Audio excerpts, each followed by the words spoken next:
and welcome to another day in the Milky Way. And tonight we got a great show for you with my co-host David Null, Hawkeye Two Feathers, and my dog's crying in the background saying, "Yay!" That's my audience. Welcome, welcome, welcome. Glad you're here with me tonight on this great night. Thank you very much. And as always, we greet everyone with the love and the honor of the infinite creator. And we always thank you for showing up and hanging out with us. And blessings to y'all. Yeah, my dog's quiet for the moment. Oh yeah. Anyway, yeah, he's whining in the background. I don't know why.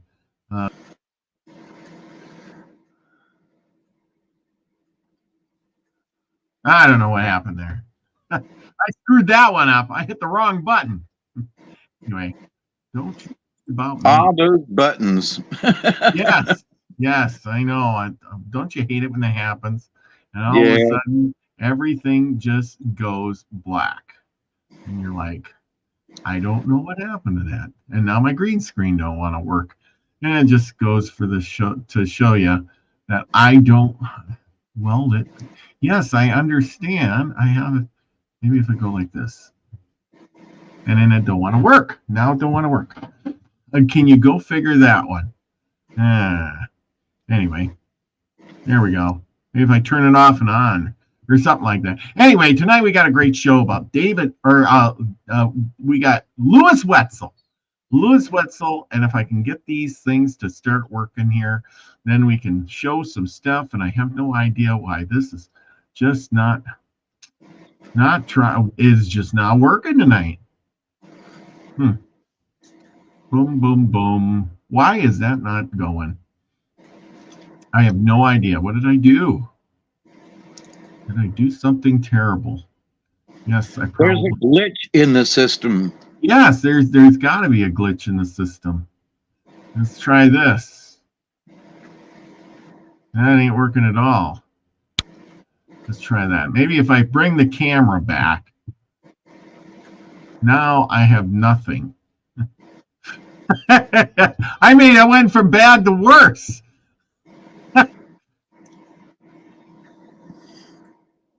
Well, ladies and gentlemen, technical difficulties. We always love live performances. And I can't see the chat, but hopefully all of those of y'all that are here today, this evening, I hope y'all are doing well. And we got at least one story tonight, and it's called "A Brother and Sister Pursued by a Man-Eater." Woo-hoo. And do we know what those man-eaters are, by the way?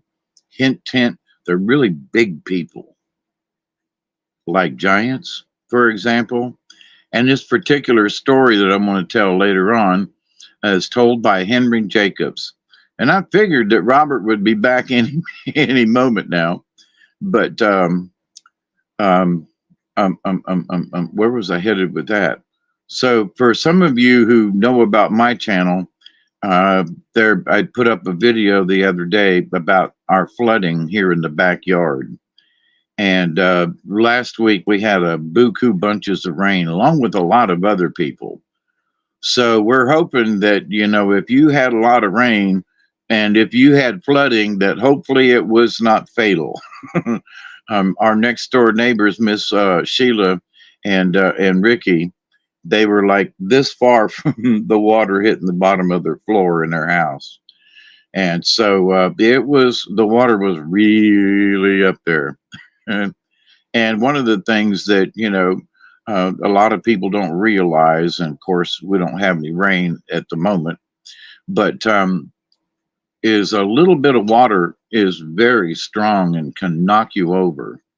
And you got to be careful in that. So I wonder where Robert took off to.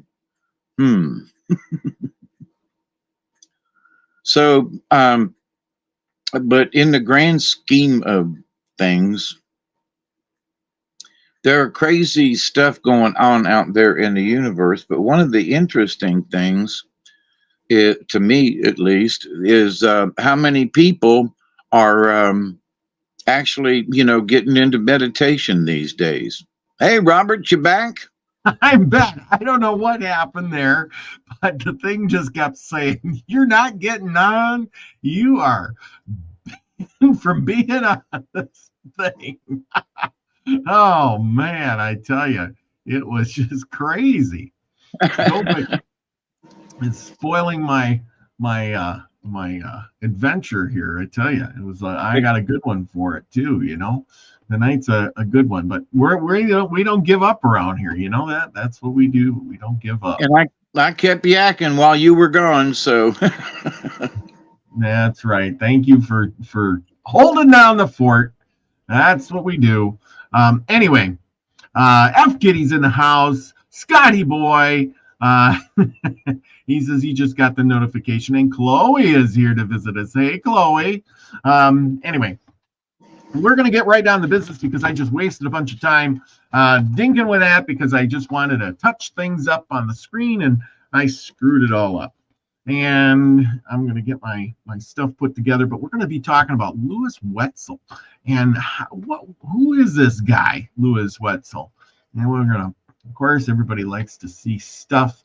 So we're going to shrink some stuff here, and we're going to put some other stuff up. And you got to have something to look at, right?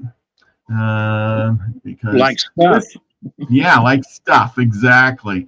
And Louis Wetzel was quite the man. He was the hero's hero. He was brave beyond belief. This guy, and why? My big question is, why are we talking about this guy? He's a white man, and well, he was an Indian hunter. He hunted Indians, and that's what he did. That's what he was good at. He wasn't really good at a whole lot else. He wasn't even good with people, really. He was good at hunting Indians. He could speak a lot of languages, Indian languages, of course. And, so he was well versed. He could communicate with them, and he knew how they acted, and he lived in the wild. He never really built a cabin or a home. And he, so he just wandered around. He never got married, nothing like that.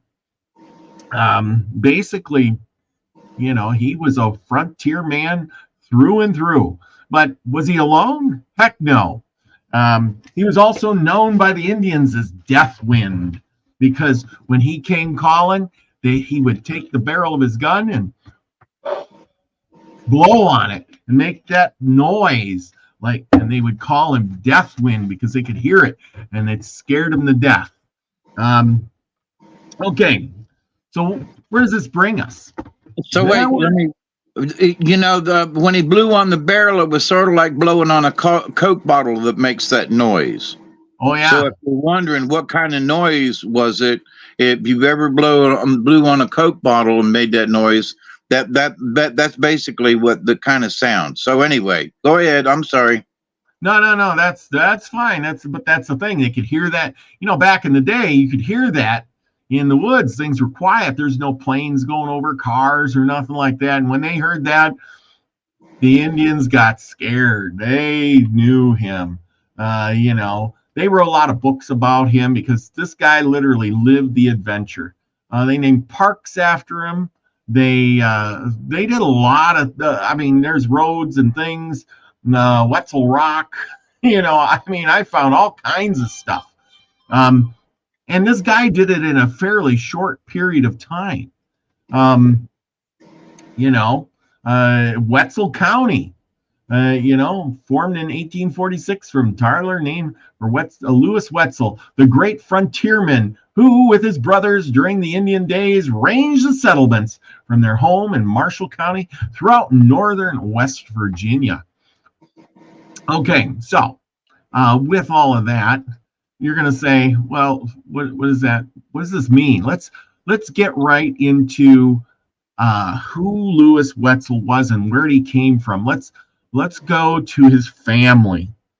He was the fourth of 7 children.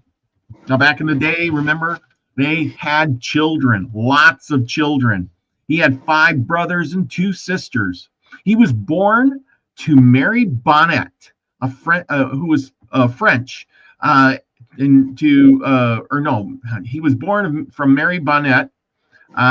She was French, and his father was John Wetzel, and he was German. He wasn't just German. He came to the Americas as an indentured servant.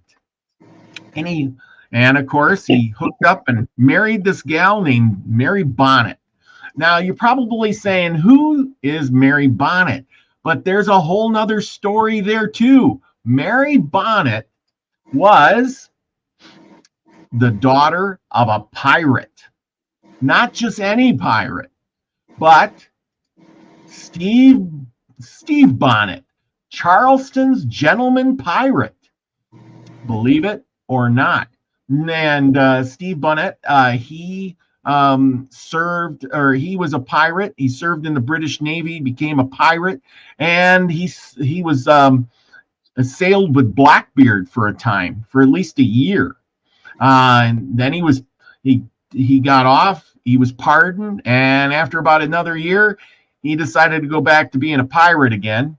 And he was hunted down and eventually hanged at the young old age of 30. Believe it or not. So there you go. Kind of a little weird history, but all in the same. Good fun there, right? And there is him and Blackbeard. Go figure, right? So in some weird way, he had this wild blood in him, I guess you could say. His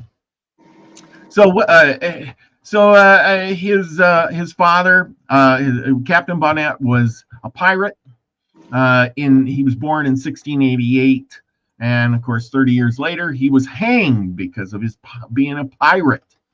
Okay, let's get back to the Wetzel family. The Wetzels came to Pennsylvania in 1756, and they lived there for quite a long time. There was what you call it? They lived there for a little while. Then they moved to Rockingham County, Virginia. And from there, they stayed several years, and then they moved to Lancaster, Pennsylvania. And let's see if we can find that on here somewheres. Lancaster, Pennsylvania. Okay, here's Pennsylvania, Somerset. So they're all in this area up in here. And, but we got the Allegheny Mountains, Pennsylvania. So they're moving west. And they ended up somewhere in West Virginia, Wheeling, West Virginia, of all places. And in 1760, I'm getting the dates right this time, David. 1764, no more 1860s. 1764, they moved across the Allegheny Mountains. And of course, you can see the Allegheny Mountains here in this picture, if you're watching the picture. And they moved across the Alleghenies to occupy some of this free land that was out there that became available in, they actually became available in 1768. So they were homesteading a little before the gun. Because in 1768, after the first treaty of Fort Stanwix, then it moved the Indians out. And this was by King George's proclamation line that was drawn up in 1763. So they really weren't, but they were. So they moved out there. They were like some of the first settlers. They drew the line and said, hey, there's free land out there. Let's get there and get some. And they didn't go alone. They went with numerous other families that moved there because, it's dangerous. And, you could band together and set up a little fort over your own because you have to have some sort of protection, right? The reason but then they got attacked by Indians a lot because the Iroquois were banded up with the British. And to get back at their enemies, and we've talked about the Iroquois here before, they're north area of there. And the Iroquois, to get back at the Shawnee, the Miami, and the Delaware, made a deal with this proclamation line and seceded all the lands that the Shawnee, Miami, and Delaware are on, gave it to the English, the colonies, and left these Indians, saying, hey, we signed away your land. Tough luck. I guess that's one way to get back at your enemies, is give their land away by signing their name on the paper, But that's not the only thing. So, you got these people, they're moving through the Allegheny Mountains. You got to remember, there's no trail here. You're winging it through the woods, through these giant trees. You got to imagine, nobody's been out there. Nobody's been doing anything. The trees are huge because the Indians were not cutting them down for firewood. And the forest is thick, and, it's making it hard to go. Well, these people got out there and they built cabins and did their thing. And shut up. Louis Wetzel and his brothers. Of course, he had brothers, Jacob, John, George, Martin, and he had two sisters, Susan and Christina. Well, this all starts out one day when Louis Wetzel will begin at the beginning, and he was 11 years old. Him and his brother and his dad and his other brother, George, were out there. His brother George was the oldest, and they were out there out by the river, and they were hunting or something, or farming. They were doing some farm work or whatever. And they got hungry. It was noonish. Who knows, what time, but the father, John, he says, you and your brother Jacob, you just go back to the house and get us some of that venison that's been, cooking, and bring it back for us, and we want some lunch, whatever. So what did they do? They headed back, and the two boys made it back to the cabin. They grabbed the meat, and as they came out of the house, they seen an Indian coming around the corn crib, and the Indian had a gun, and he fired it, and he hit Louis in the chest, grazed his chest, and took out part of his breastplate. The breastbone that sits right in center of your chest, and knocked that, took a chunk of that out. Now he's bleeding profusely, but he manages to, get up and get going, because he knows the Indians came along, and they seen two boys, and back in those days, to replenish their tribe, they would sometimes steal children from people and turn them into Indians, so they had more numbers. That was the one thing the Indians were lacking, is numbers. The building up of their tribe. The white people just keep coming in from the ocean, and the Indians were getting killed off, and they weren't multiplying as fast. So they scooped up the two boys, and they made a march, and away they went. And Louis is having a really hard time, but he knows that if he can't make it, that and he stumbles or he can't keep walking, the Indians would just tomahawk him, and he'd be dead. Well, he keeps marching and marching, and eventually they stop for the night. And somewhere during that time, the boys get tied up, and they complained about being tied up too tight. So the Indians loosen their ties a little bit, and during the night, the boys broke free, and they escaped, and they ran out into the woods. But unfortunately, the Indians, they're pretty smart. They took their shoes. So the boys are barefoot, and they know they can't run as fast as the Indians barefoot.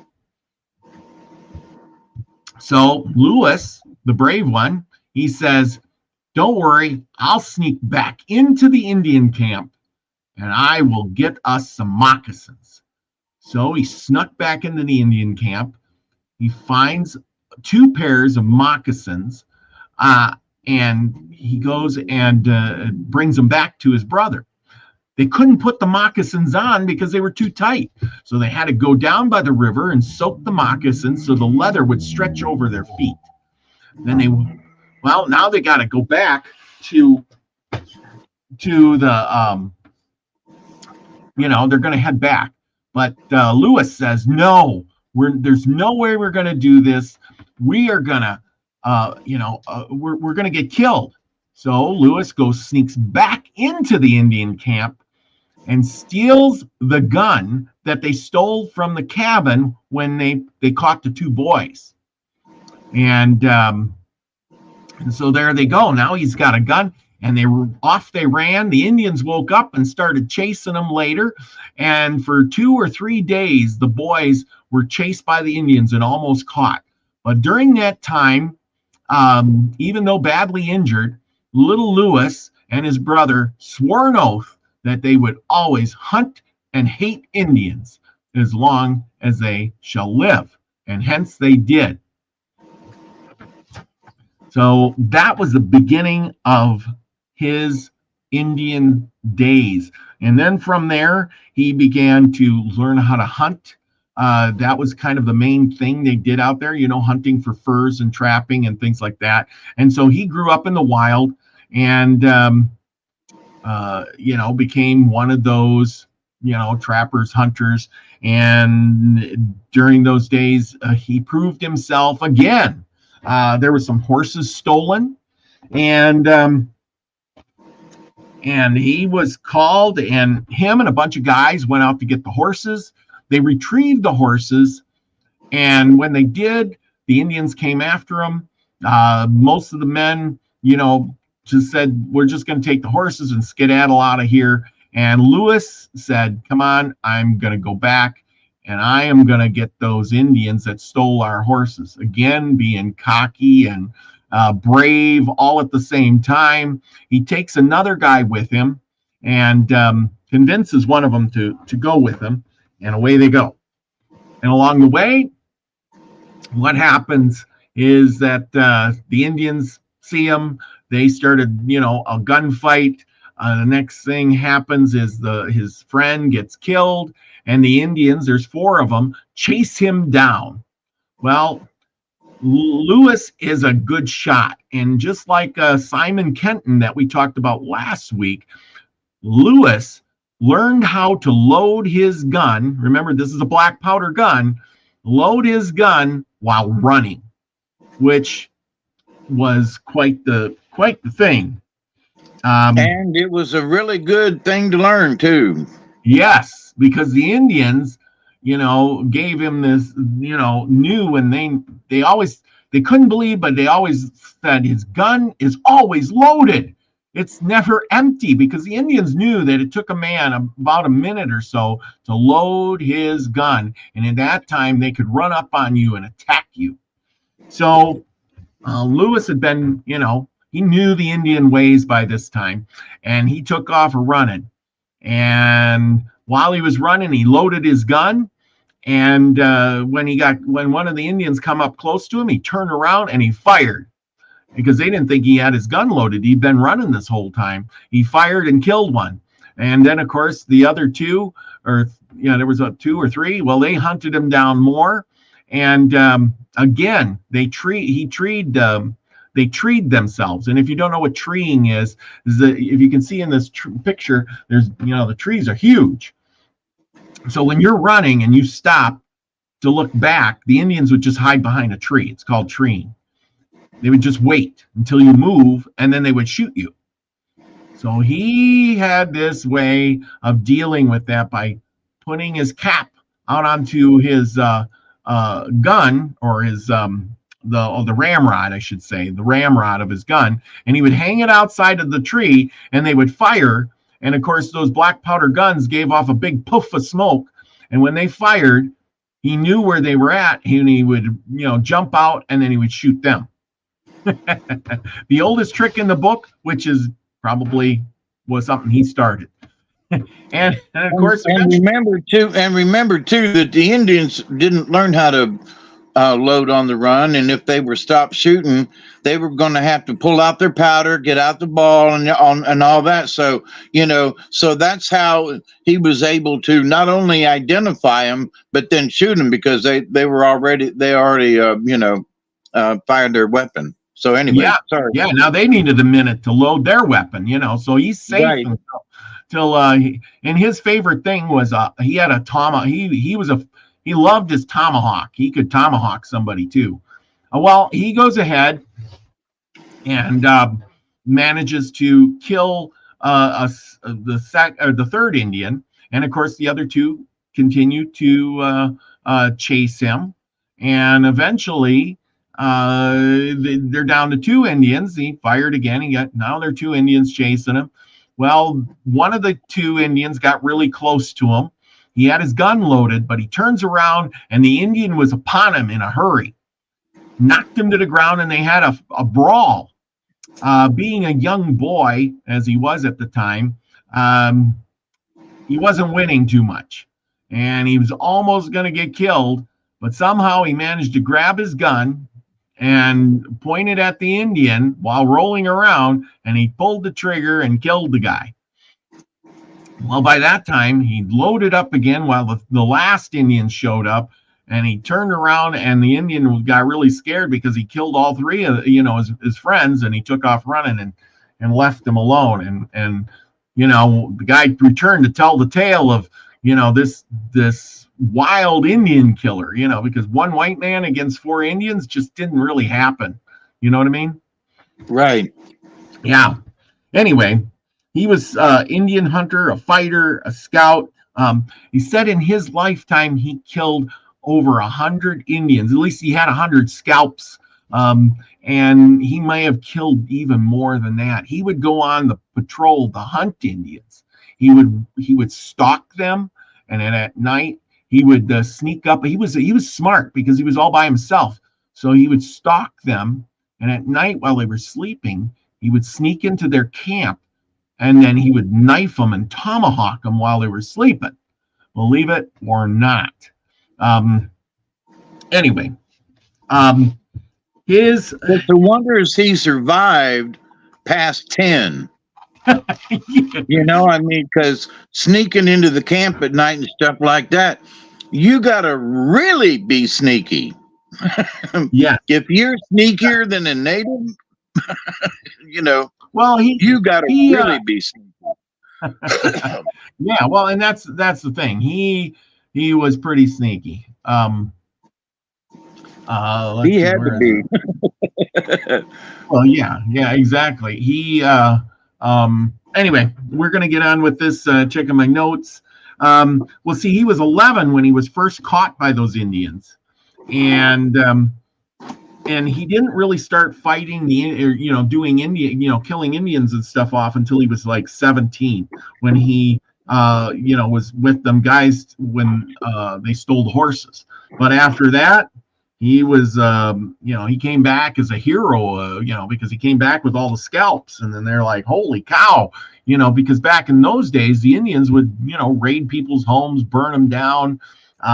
There was those wars that were going at the time with the famous chiefs like Cornstalk and Logan and stuff like that, and we're going to get to that in a second.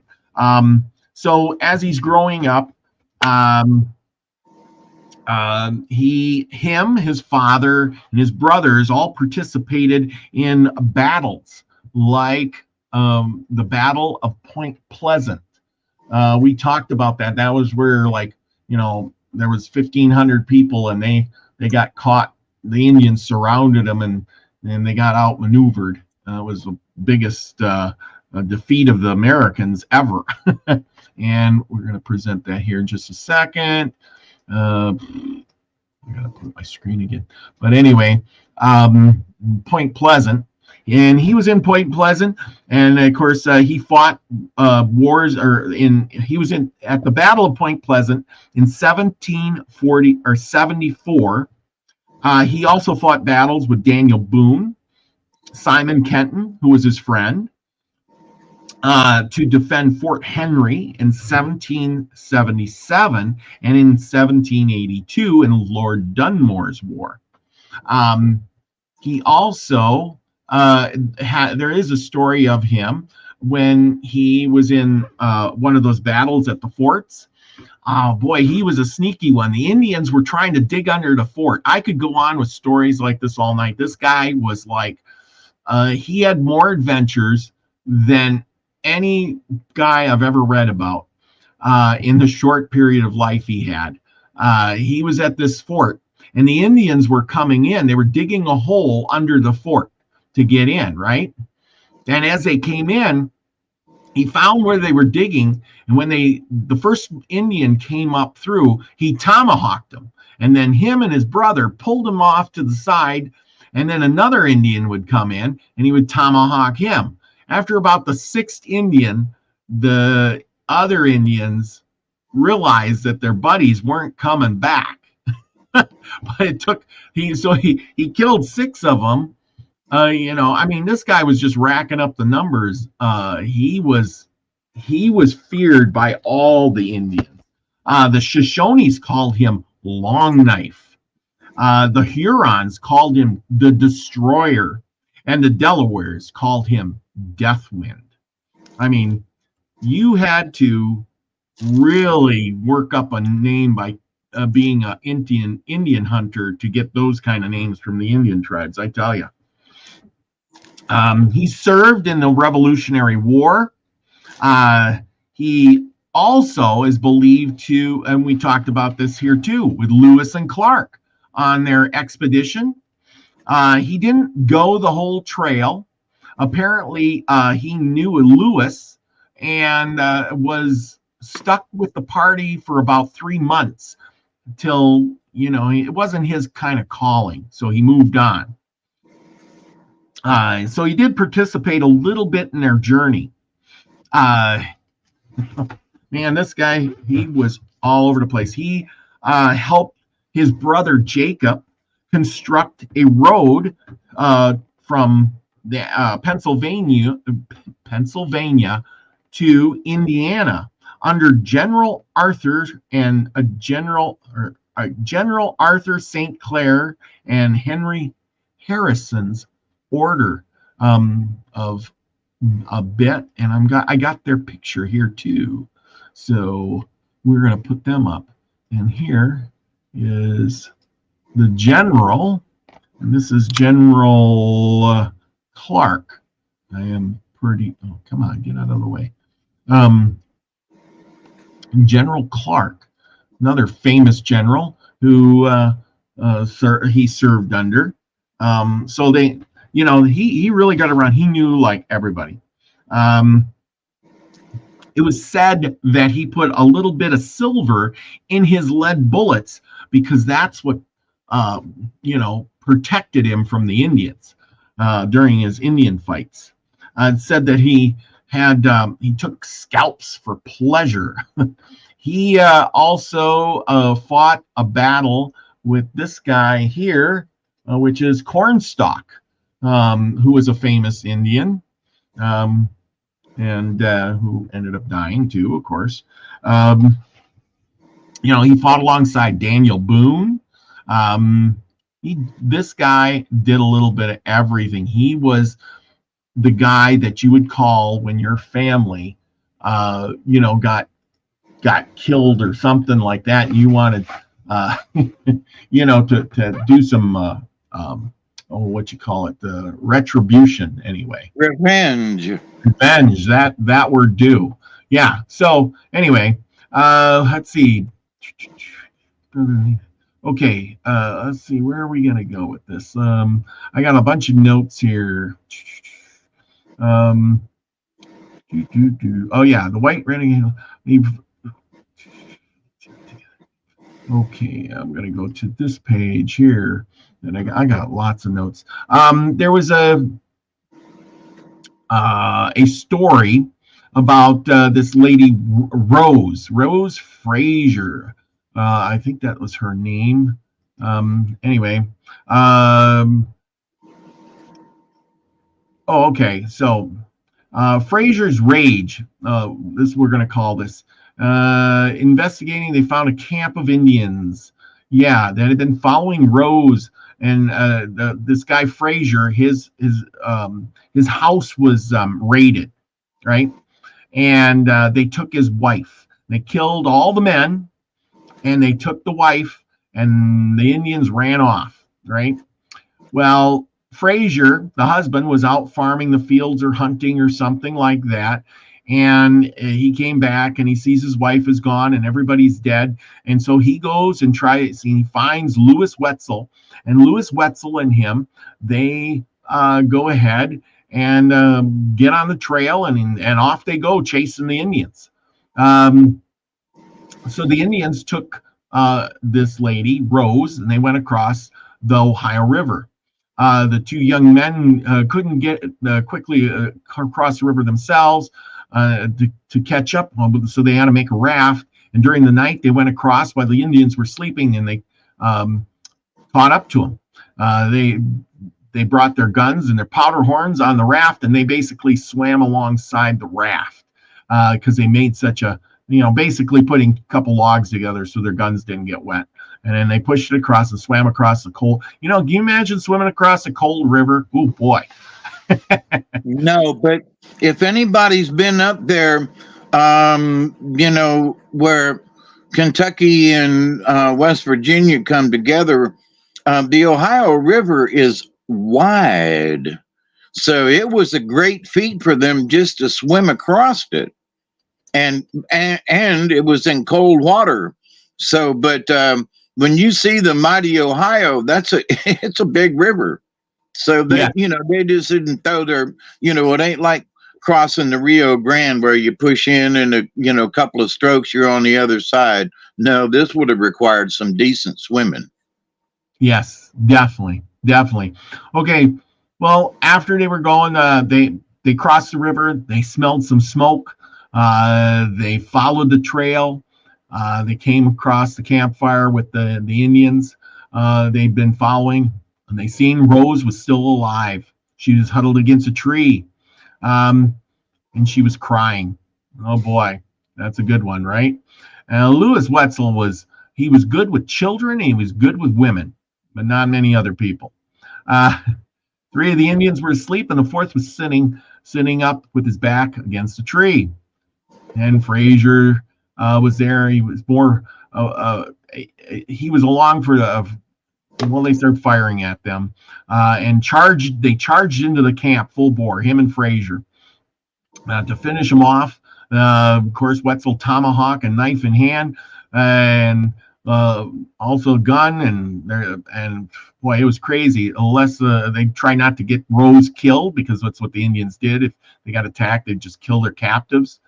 And after a bit, they killed all the Indians off, and they took Rose, calmed her down, and they brought her back across the river on the Indians' raft, believe it or not. Well, anyway, this went down into history because Louis saved another lady. You know what I mean? Yeah. And so it was a damsel in distress. Yeah, he went charging into the camp, full bore, and can you imagine those Indians just sitting around like, holy cow, here's a crazy white man charging in, throwing tomahawks and shooting at us. Not what they were expecting to have happen. Anyway, he took 4 scalps and all their weapons, and then they returned to the river and crossed on the Indians' raft and made it back. And he was celebrated as quite the hero. He was a hero for all these guys. I mean, he fought in these battles and stuff. Let's see what else. Went after tracking raiders all day. The settlers caught up. This was another chase in a meadow in the spring over by St. Clair's, Ohio. And they were surrounded. The Indians were taking the settlers' horses. But anyway, he hunted those Indians down and captured the horses back again.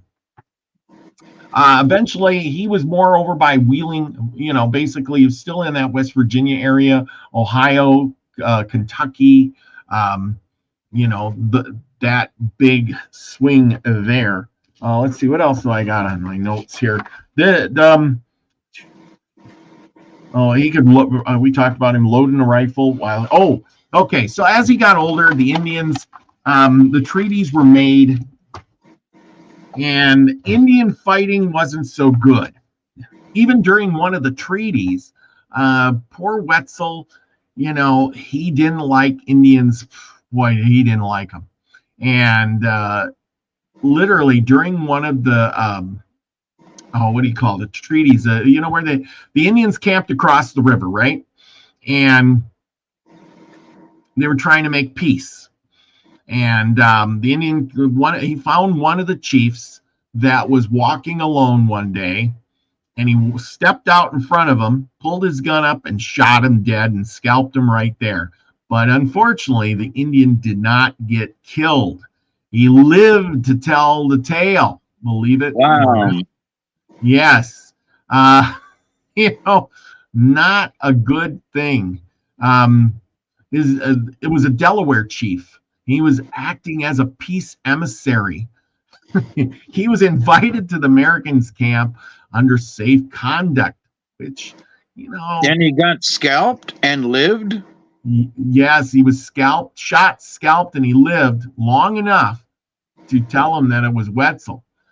He just got out of his canoe. Wetzel tomahawked him, shot at him, and then, scalped him. And, of course, they wanted to punish him.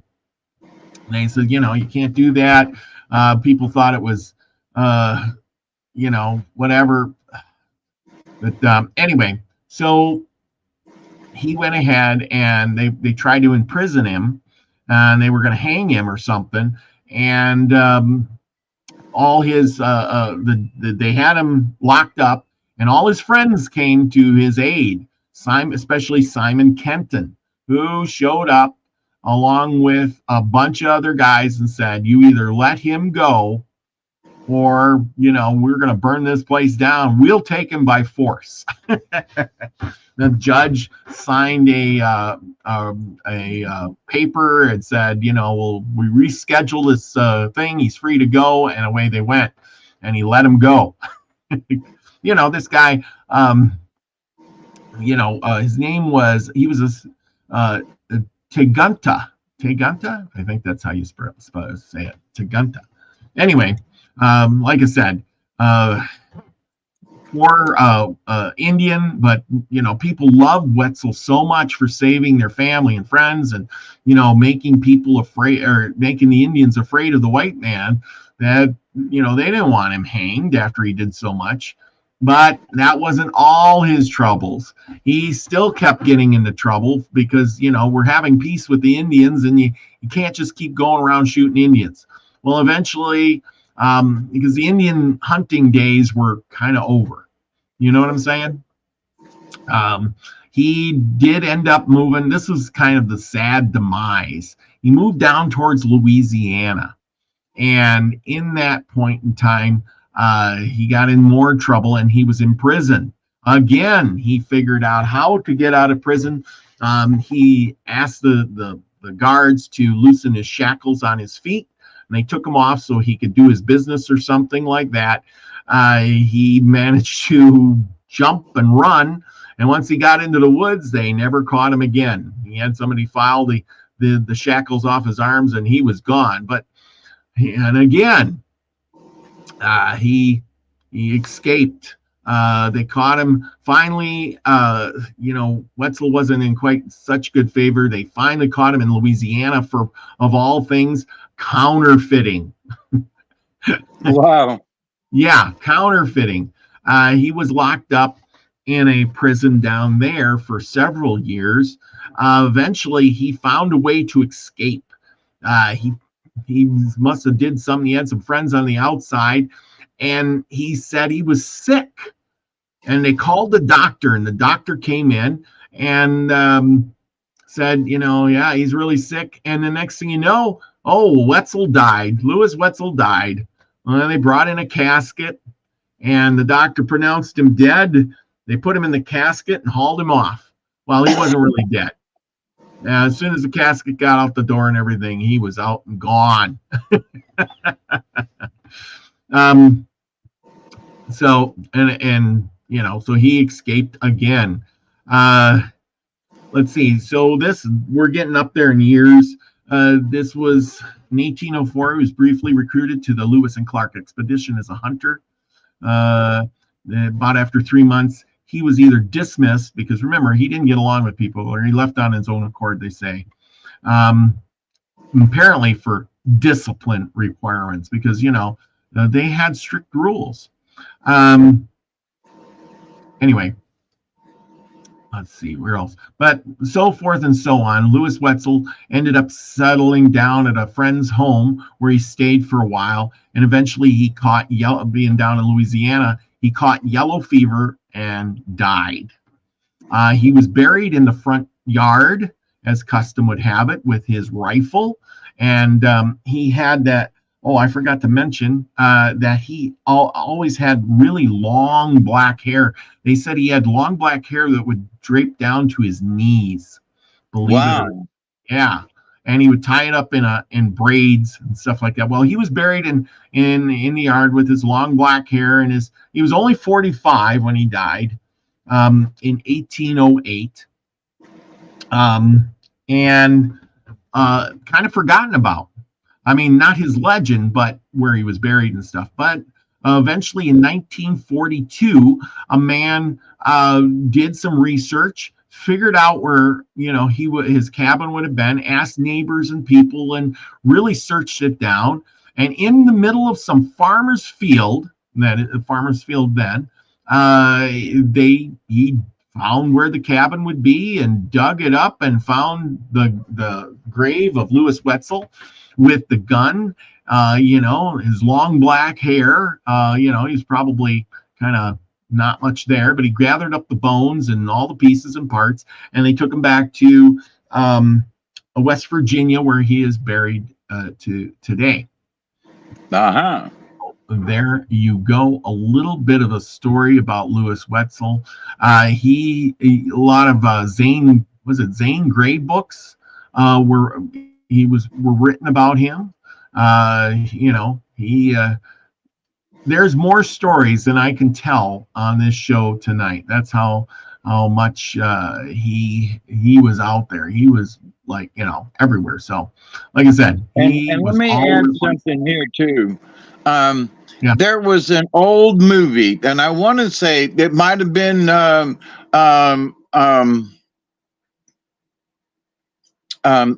Three Stooges. It could have been maybe Abbott and Costello, or Laurel and Hardy. But anyway, there were Indians were attacking the fort, and they had dug a hole, and every time one of them would come through, they'd bop him in the head. And I mean, so, you know, you say, well, wow, that was a really good comedic routine, but they probably, especially back then, they would have probably known who he was. Wetzel, that is, you know? And so they were like, wow, they dug a hole, and everyone that he came in, they bopped him on the head. Sounds like a good script to me. So, but anyway. Well, you know, he was the original, the scripter, you know, that's the thing. He was the original guy doing these things. And, you know, the hat on the stick, you know, you've seen those in the Stooges movies and other movies where the guy puts the thing on the stick and holds it up and they shoot at it. Well, every Western, you know, they stick their hat up over the rock and they fire, you know. So yeah, that thing's been around for the longest time. And what about sneaking them out in the casket? Oh my goodness. How, you know, every old movie you've seen, there somebody's being taken out, you know. But anyway, so yeah. But his stories were true, where it sounds like other people drew upon not necessarily his legend, but his legend being the truth. Yeah. Well, here's the thing. You know, this guy, they can't determine if he was a crazy man, psycho, serial killer, psychopath, or what. He might have been a little bit of something. He was a big guy. He was, but in those days, he was 5'10" to 6 foot tall. We don't really know exactly, but he, the long black hair, and then he could shoot that gun. But here's the thing: was he crazy? Think about all the killing he did, and how do you go about your life, and just with how do you do that? And here's the thing. When he was running and he would shoot and he was known for that, what do you think he had? Where did he keep those bullets? In his mouth. Yep. He put those lead bullets in his mouth and down the barrel of the gun. If you do that too much, you're going to get lead poisoning, which makes you a little nuts. I mean, he wasn't much of a socializer either. Although they said that in the stories I've heard about him, that he would show up on Sundays or during contests, like, when they had like backwoods country things like throwing the hatchet, or shooting contests, which, what else you do back in those days. And apparently, he would win every time. He'd clean house because he was a super good shot. He was, could throw that tomahawk like nobody else. He would win all the contests. He was just good. They said he was real friendly to little children and women, but yet he never married, nor did he have any children. But he didn't socialize as much with the men, in good terms as he did with the other people. But in his family, he was the most well-known. Although, like I said, his brother Jacob was, made the trail. His father and his brother George were killed by the Indians floating down a river in a canoe. The Indians came out, and Lewis was there too, and seen his father get killed by the Indians. They fired a volley of gunshots, and Lewis was a little farther down the way, and he didn't get killed, because the gunshots didn't go that far. But apparently his father and his brother was a little bit closer to shore than they should have been, and they got wiped out. So that must have been, hard on people back then, watching your family, your siblings get killed, scalped. You know what I'm saying? Going out and actually killing other Indians, even though you've been told that they're savages and they're not real people. They're just evil, horrible things. Go out and do whatever. I mean, that's what I'm here tonight trying to figure out is what is the mindset of this guy? And here's a point, possibly. Yes, go ahead. Do unto them before they do it unto you. But also, in those days, it wasn't like there were settlements. There weren't roads everywhere. There were barely 2-lane tracks, and most of them were horse trails. They weren't really roads. So, and this idea that everywhere they went was in the woolies. They were in the woolly burgers, man. There wasn't nobody to help them nowhere, and there were probably Indian settlements closer than any white settlement. So if they wanted help, they wasn't going to get it. So they were really any pioneer family was really pushing the envelope. And so the Indians, they didn't need a reason to be pissed off, because the white settlers were it. Yeah. And so I could see where a white man then would take the opposite, like, hey, who are you to keep us from this land? So there's this mentality of God sent us here to populate this land, and all this other kind of stuff. And we're going to take the land from the savages. And so, but it was probably the Indians and what the Indians did to pioneers, I would say, that would have drove him a little nuts. Imagine coming up, you knew a family and you went to go visit them, and all the men were killed, and the woman was gone. I mean, it might not have been your family and friends, but it was still, oh my God, Yeah.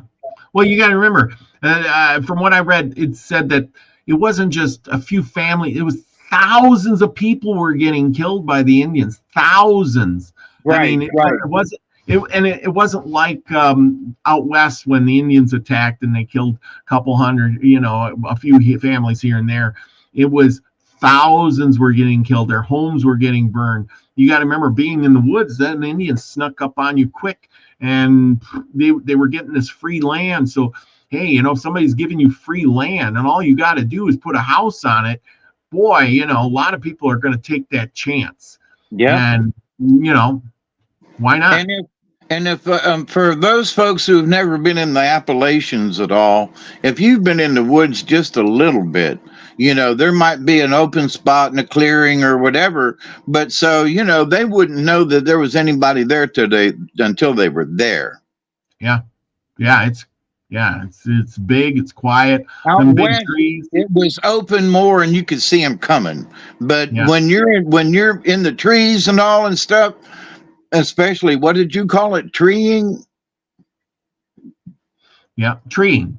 Yeah, the Indians would hide behind those big trees, and then they would wait till you moved so they could see, and then they'd shoot, or you'd run out of, you shoot, and then you wait, and they knew where you were, So, he played it just a little bit backwards on them. So all of the above, but we just have to understand just how wild and woolly it was back in those days. We really can't imagine. Maybe we could imagine if you think about how folks go into the Amazon jungle these days, it'd be like that. Yes. Well, and that's the thing is, it was the Indians' land for thousands of years, and all of a sudden you got all these people coming in, setting up a house, cutting down all the trees, saying it's their land, and shooting all the animals because there wasn't much money and everything was traded in furs. So what are you going to do? You're going to go out and shoot all the animals you can to make all the money you can. Why not? There's lots of them out there, right? So, anyway, the point is... and the white men didn't know when to quit. No. Because the native folks, they're, as we have talked about over the years, that the native folks, they only took what they needed, not more than they needed. And it wasn't until the white man showed up that the natives started taking more than they needed. Yeah. Because they wanted to buy a new axe. They wanted to get a new something. They wanted to buy a gun or some powder. So they went out trapping more than necessary so they could trade more, so, and that increased it, even more. Plus there's the white man coming. So, but anyway. Oh yeah. Yeah. There was a land full of wild critters, and they were all out there with a gun trying to kill as much as they could because it was like, wow, it's free money. It's just roaming around. All I got to do is shoot that elk or that buffalo or that deer and catch those beavers. Or the otter or the fox, the coon. Yeah, exactly. And they just, keep going at it. So yeah, it is a crazy times, but they all wanted, go west. Look, I can go west. I'm free. Like it says, Lewis Wetzel's father, he was an indentured servant to get over here into the colonies. And then once he was here, he must have worked off his debt. And he was free. He got married. He said, let's hit the road and go get some free land. I got nothing. What do I got to lose, right? Right. Well, let me mention something that you just mentioned. And some people might not know what an indentured servant is. And so that what they would do is they would sign on to someone who would sponsor them. In other words, they would say, okay, I'm going to buy you for $200. and I'm going to pay for your trip over to the United States, and then you're going to have to work for me until that $200 is paid. Yep. So that was the indentured servant. And we still have that today, by the way. There are still people coming over from China and different places, India, for example, and Pakistan, who are coming over exactly that way. But what was I going to say about the indentured servant? But anyway, that was how a lot of folks got over here that were too poor to make passage. Oh yeah, yeah. It's a great way for somebody to get ahead. I mean, rich people pay you. You get over here, you build them a house, and then, well, okay, your debt's good. Go get the hell out. I got my big house and farm all set up now. And like they've been talking about in the chat here, they were talking about how the Irish were slaves, and the Indians that were caught were sold as slaves too. Slavery was a big thing, I mean, hey, nobody wanted to work for themselves either. Back in the day, they wanted somebody else to do the work. I guess it's kind of the same now. Hey, you needed more people to get started. So if you had a plot of land, you had to cut down the trees to build your buildings and your house and whatever, and then also to clear out the stumps so that you could plow the land. So it took several years for the pioneers. So the best way to do it would be to have some indentured servants. Yeah. So you're going to have to work for me for 5 years. Well, in 5 years, you could have a farm going. Yeah, exactly. And then on top of that, then the indentured servant, if you didn't have anything else to do, then would become a sharecropper. Yeah. Oh yeah. Yeah, there was always some rich guy scheming. F. Kitty says, don't forget the coal mine-like tactics. They kept increasing the debt being paid by servitude, and when they got here for food, clothes, and tools to do the job, they charged you to for your clothes and food and your housing and everything, and at the end of the day, your paycheck was all gone, and then the prices went up. We gave you a raise, but the prices went up on everything. Sorry. Like the old song, 16 tons. It's the company store. It's the company store. They couldn't go anywhere to buy anything, so the company store brought in goods and so forth, and they always raised the prices.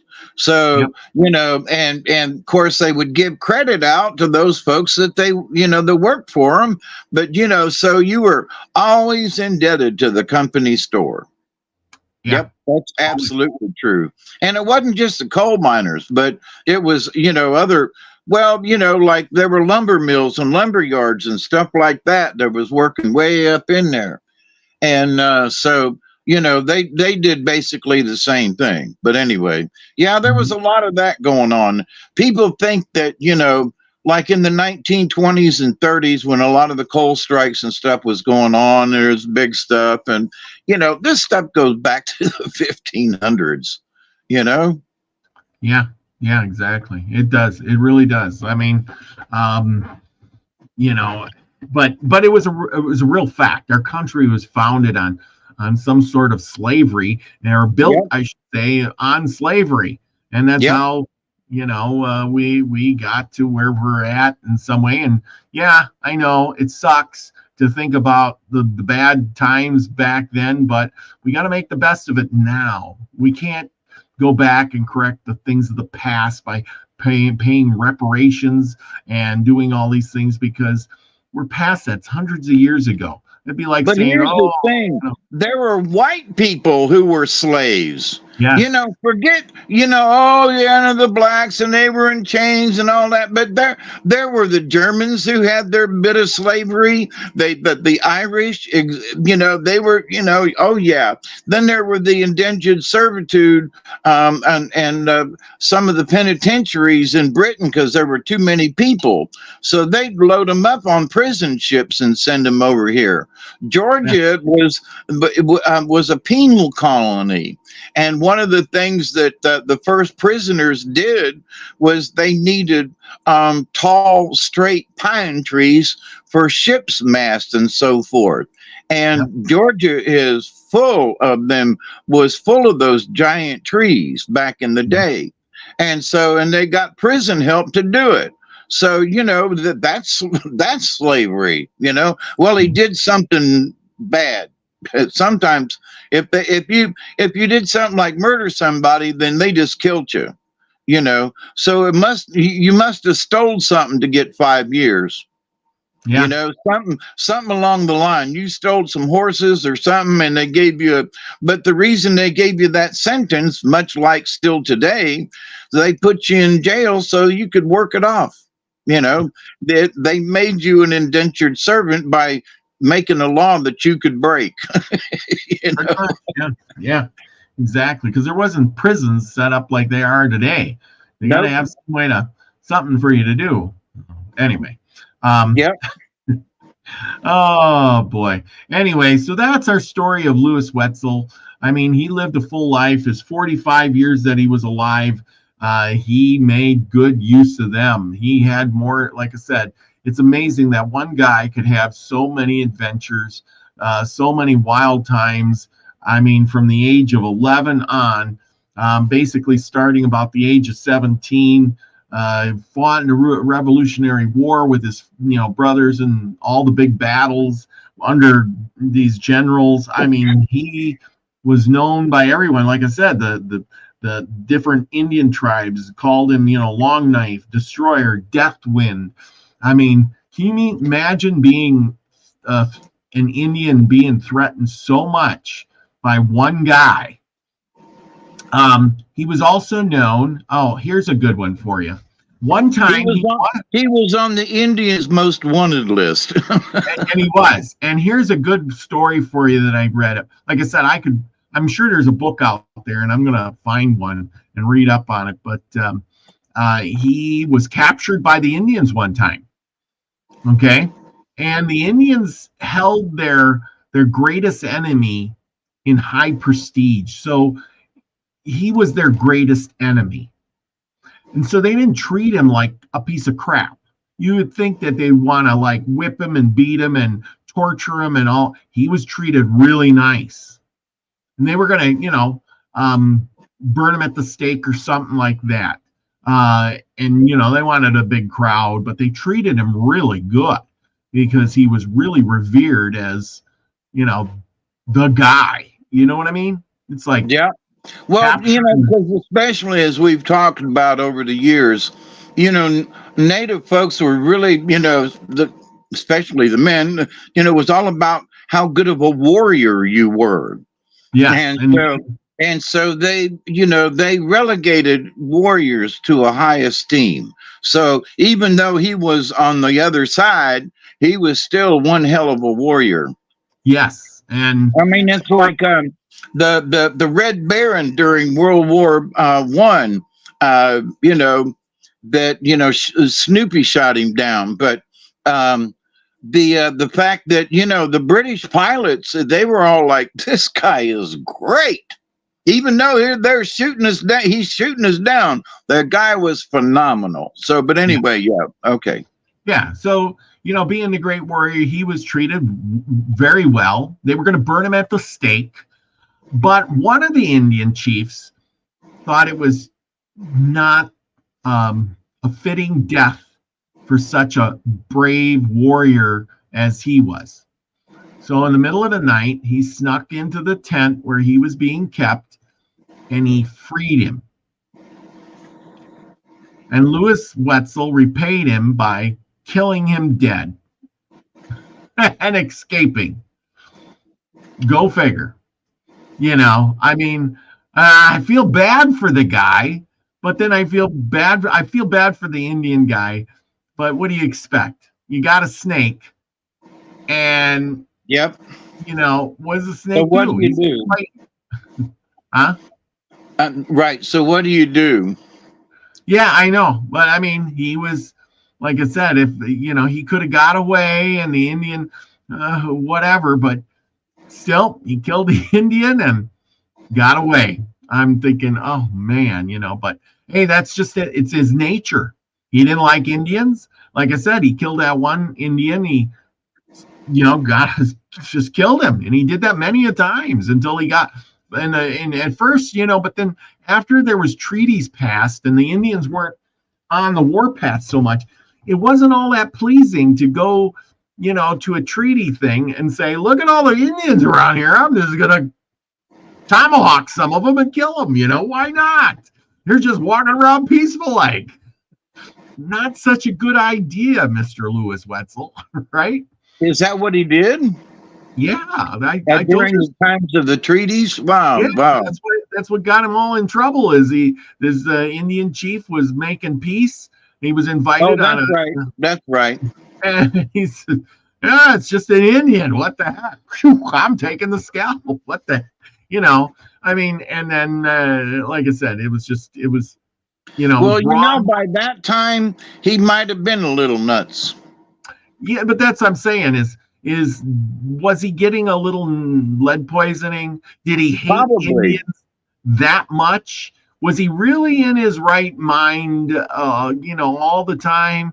Or was he a little bit, I don't know. It's to be determined. Like I said, I would think, because it wasn't only the times that, he was being chased by Indians that he had the lead balls in his mouth. If they were out hunting, it would have been simpler for him to put one or two in your mouth, and so for a quick load or reload. Well, exactly. And so, and nobody would have thought anything about it back in those days. Absolutely. You put a couple in your cheekbone, and it would just be there. So, but it would absolutely, because the folks that worked with hats, you led in there what they were doing, and that's why they call the idea of mad as a hatter, or the Mad Hatter. Mad as a hatter, because they used lead during the brimming process or something. But anyway, so but yeah, hunters in the old days that stuck bullets in their mouth, who would have studied that one, because they probably would have all been dead by the time they got crazy enough, Well, Kitty says, did anyone ask him what the trigger event was? I'm sure there was an honor or horror that usually a snapping event. Nope, there was none. When they got up there to the judge and they asked him, did you kill that guy? He says, yep, I did. I'm an Indian killer. That's what I did.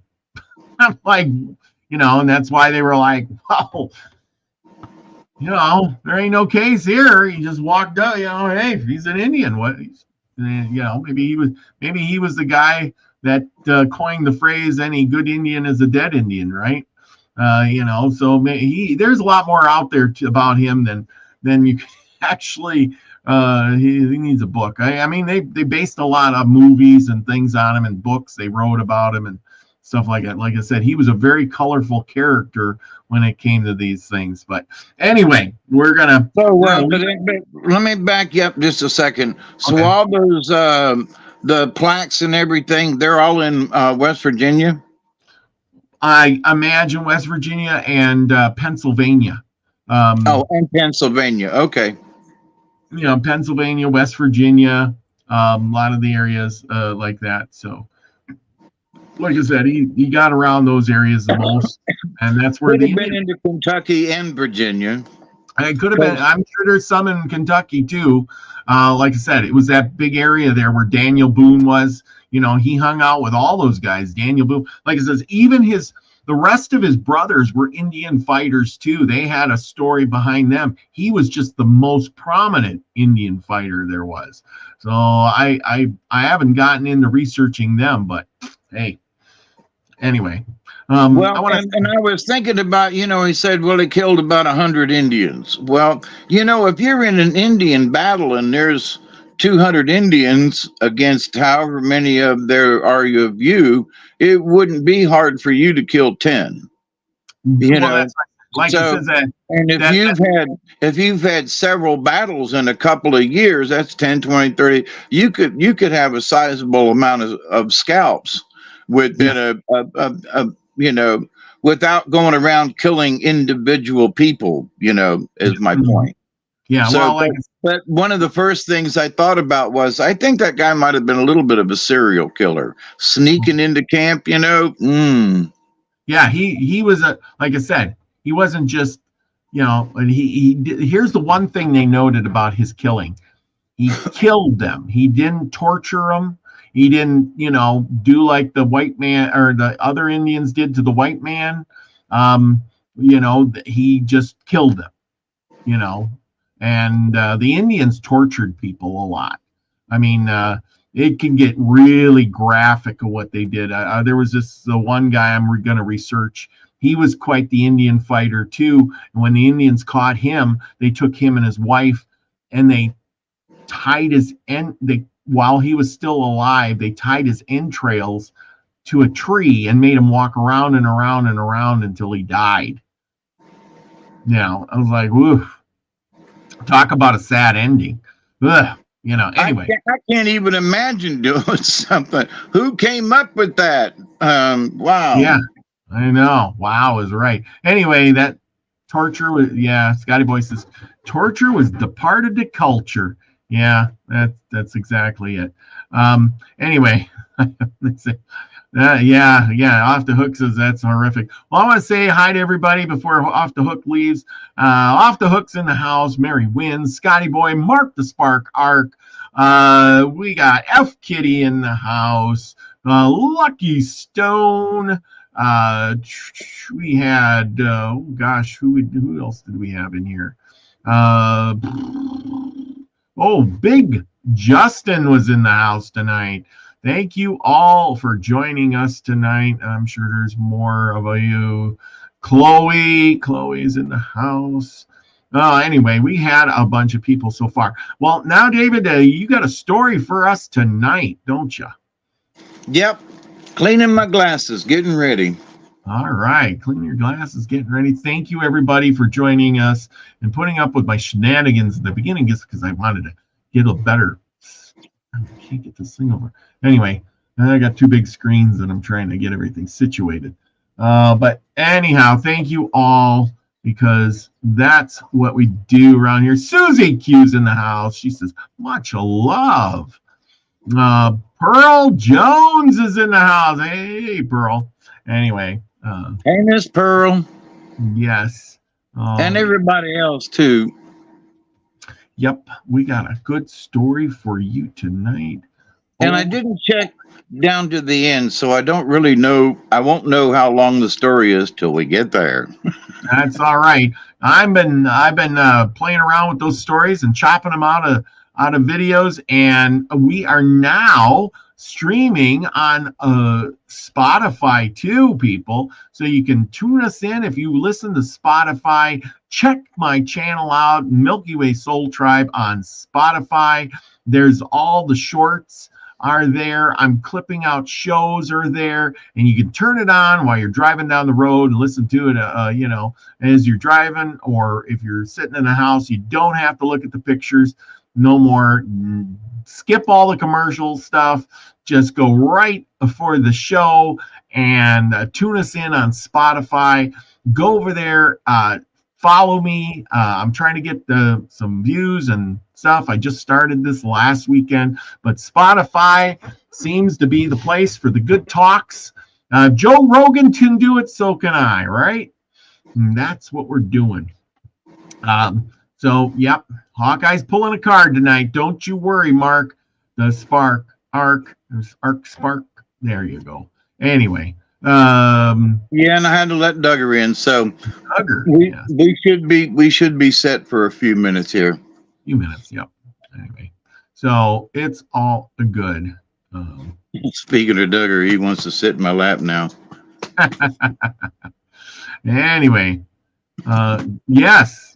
I don't know if you listen to that. Good luck with your venture. Yes.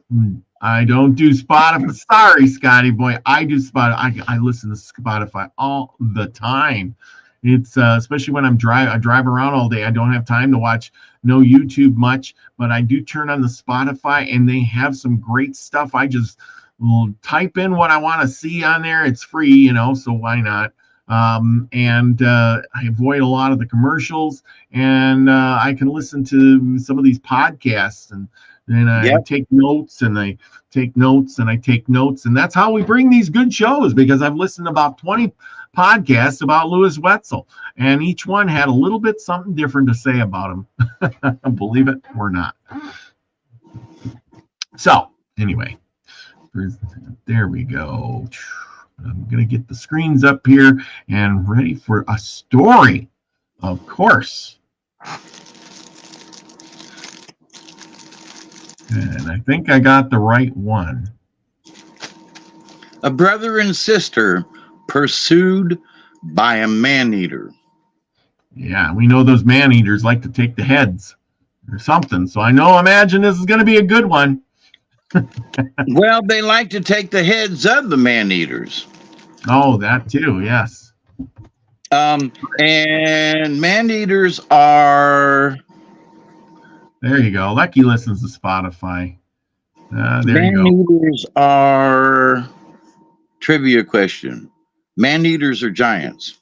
Yes, giants. Info comes in all shapes and sizes. Well, I do what I can. I do what I can when I get info. So do this, and that's works. Green giant. I got that one. There we go. All righty. Whenever you're ready. Getting some cards pulled for tonight. Yep. I can hear them in the background. Yep. Oh, we're all right. Let me put the cards down. Oh yeah, see, we got more viewers now. You're gonna start telling stories and doing a thing, and we went from 12 viewers to 17. So give us a thumbs up, people, and don't worry, I'll be chopping these videos up so you can just listen to the stories later. We thank those extra folks for showing up and listening in. Okay, it's all yours now. All righty then.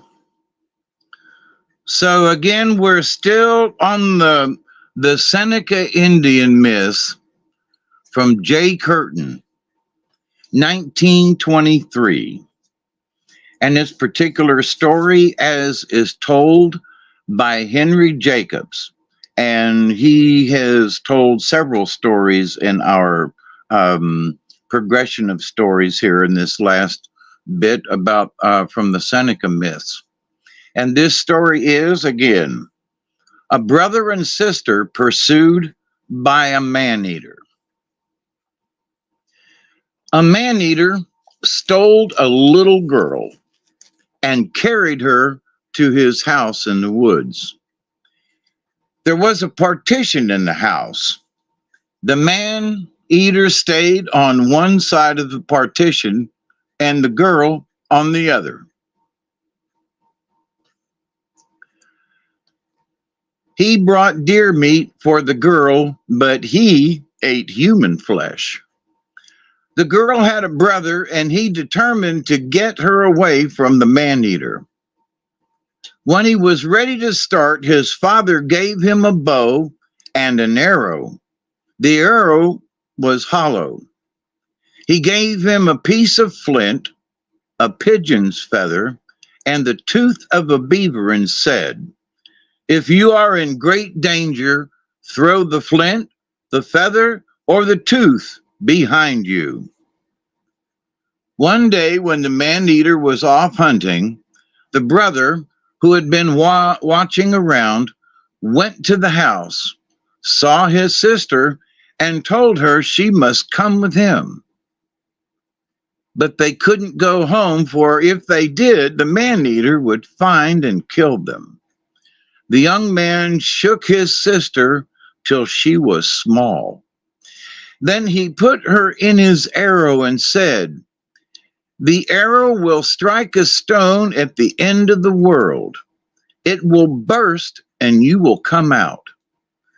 Then run toward the south as fast as you can. I'll overtake you." He shot the arrow, then ran in increasing circles around the man-eater's house till he came to a tall hickory tree. He climbed the tree, made a long leap toward the south, came to the ground, and followed the trail the arrow had left in the sky. When the man-eater came home and found the girl gone, he was angry and said, "I'll find her no matter where she is." He changed himself into a bear, found the young man's tracks, and followed them around and around and around the house till he came to where they ended. He searched a long time and at last found the place where the young man had come down when he sprang from the tree. "Now I'll get you," said the man-eater, and he was glad. In the form of a bear, he followed the young man's tracks till he came to the stone where the arrow struck. Then he followed further till he came to where the brother and sister met. One day when the two stopped to rest, they heard a bear roar, and the roar said, "You can't get away from me.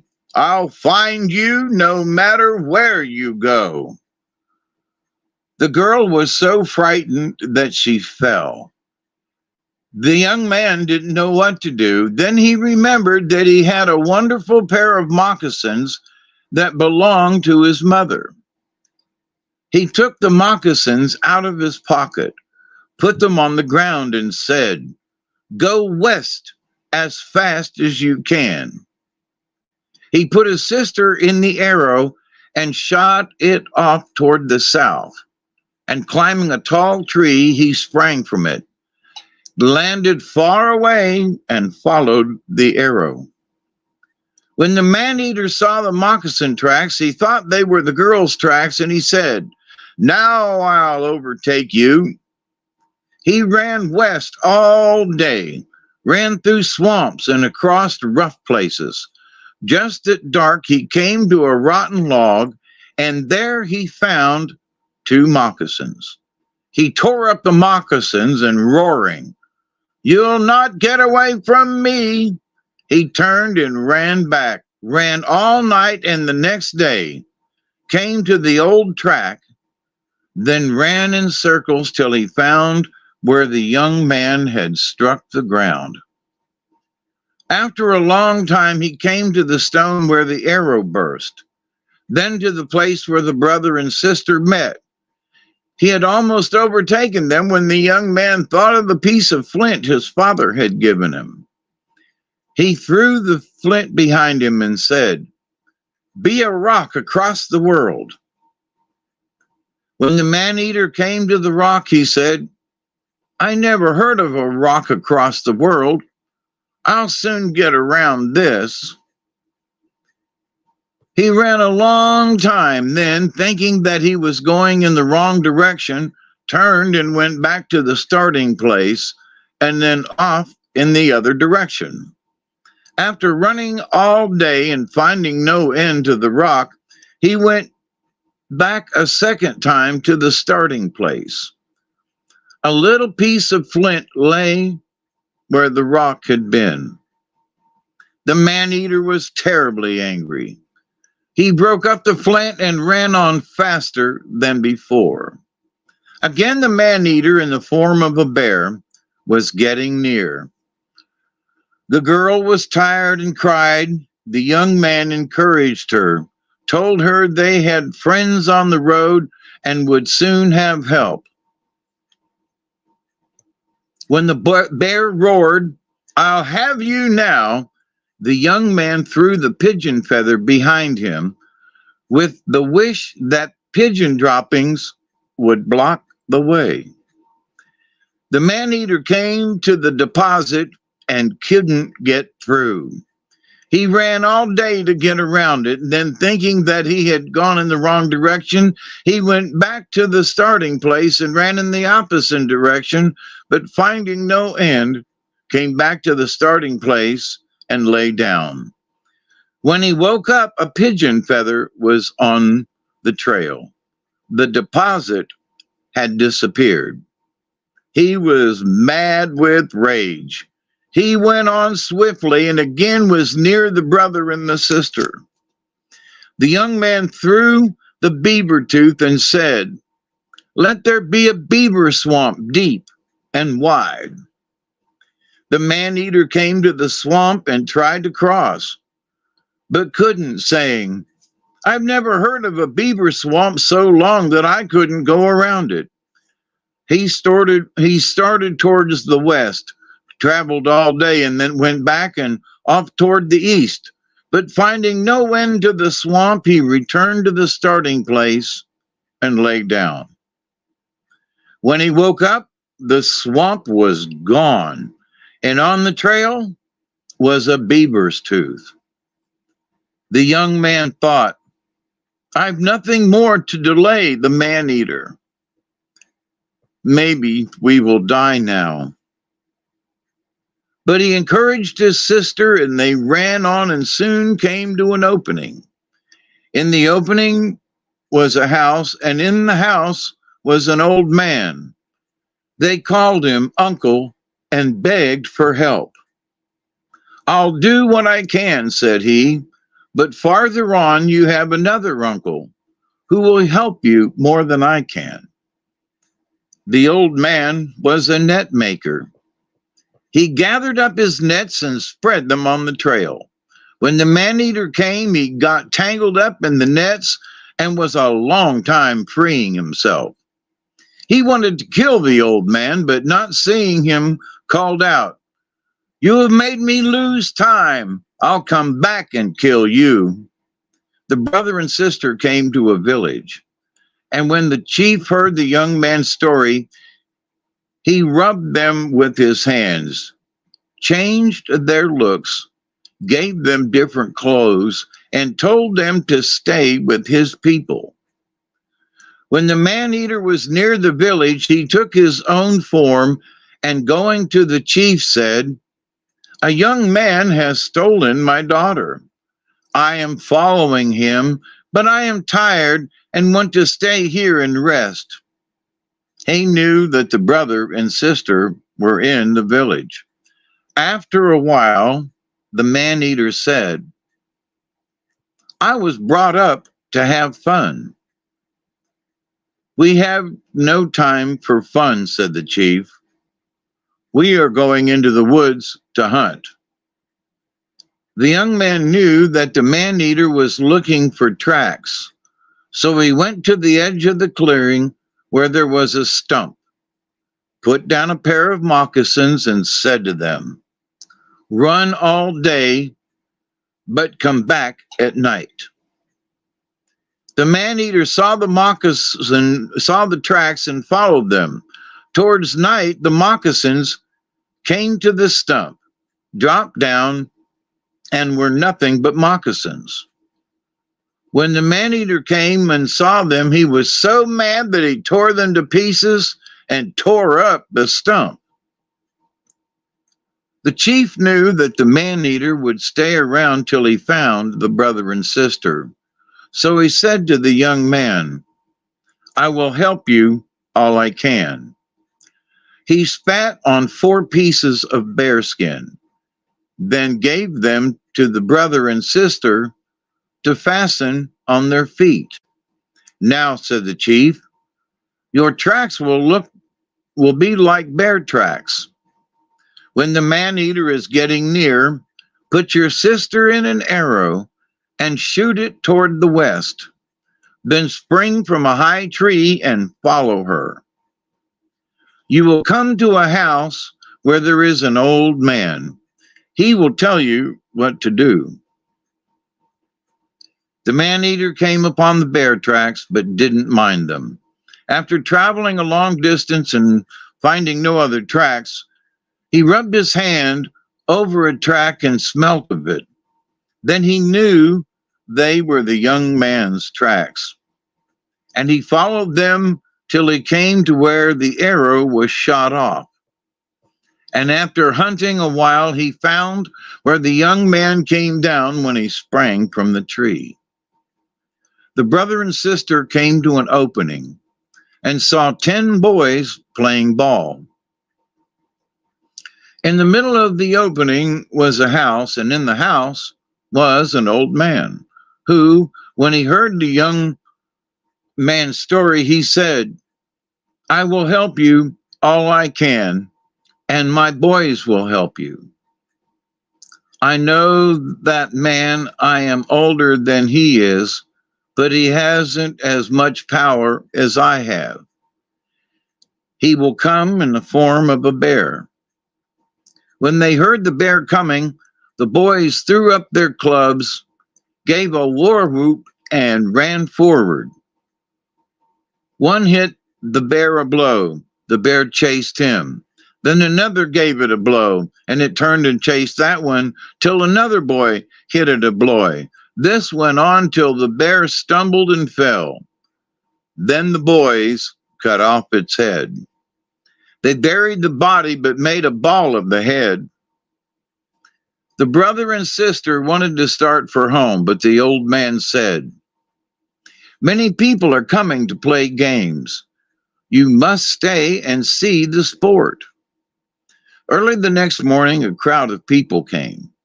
Their leader said, "We have come to play games." "That is what I like," said the old man. "I have 10 sons who will play ball with you. But if you want a foot race, I'll run with you myself. I am old, but I can run.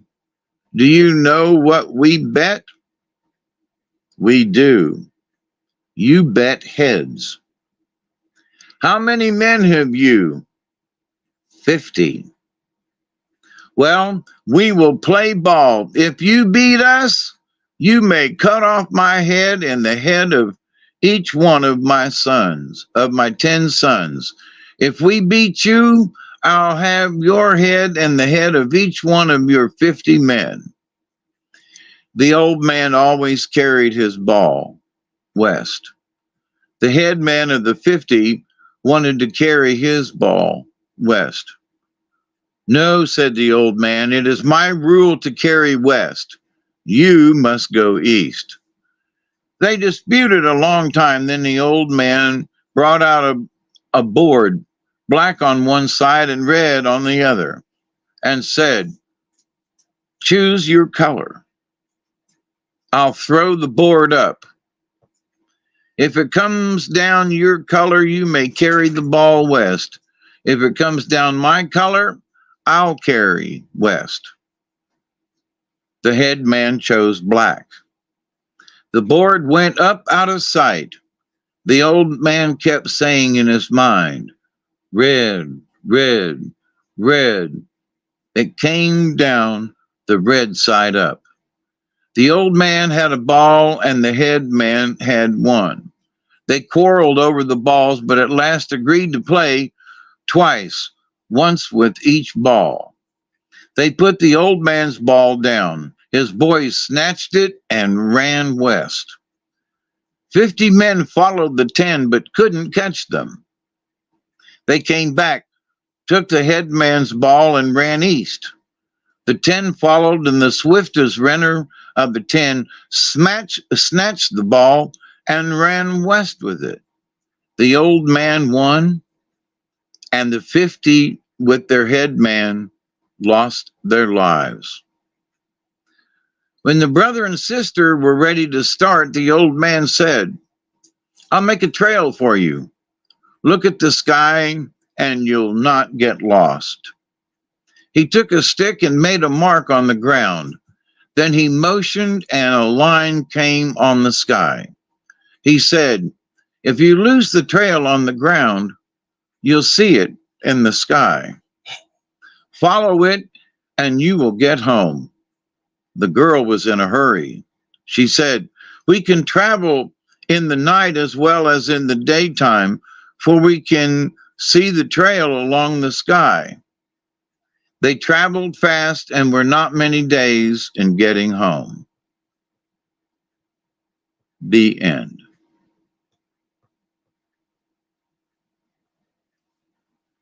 Now, Wow. I just want to relate. We have heard a story before where he put someone in in an arrow and shot it off. But you know, the three things in his pocket were different. I don't remember a beaver's tooth or the pigeon dew. You know, I don't remember that. So I do remember though that they had a rock and that there was a rock fence or something that they ran into. So, but this story was different enough for it to be different, and how they ended up at the end, the ending was different also. So, but anyway, but very similar to a story that I've read, you know, back a ways. Yes, I do remember that one. Yeah, but they always play for heads. And they always got some kind of magic. You know, I'll put down a pigeon feather and it'll become giant wall of pigeon poop. Or I'll put down a beaver tooth and it'll be, or a tail or something, and it'll become a beaver swamp, bigger than ever. I don't remember the beaver tooth. I don't remember the pigeon feather, but I do remember a rock and the wall. But so similar, but not the same. Yeah, Scotty Boy says different story from a different tribe. Yep. And the thing is, it might even be from the same tribe, but like it could be from the Seneca. But you know, just because they're not in the same family group, because you know, the tribes were only like, you know, 50 to 100 people, and you know, there might have been 100 different tribes of Seneca. You know what I'm saying? Right. Well, you know, one could have been the northern tribe and one could have been the southern tribe. Yeah. Just like there's the Southern Creek and the Northern Creek and the, you know, so, but absolutely. So, and that usually was the difference, because their stories, like in the Cherokee and some of the others, their stories would be really close. There'd be like 85 to 90% the same. And then there'd just be little things. And that was usually due to territory, their environment. Yeah. Isn't it crazy how that goes? Yep. Some interesting stories. Now, let me go back to the card pulling. That's right.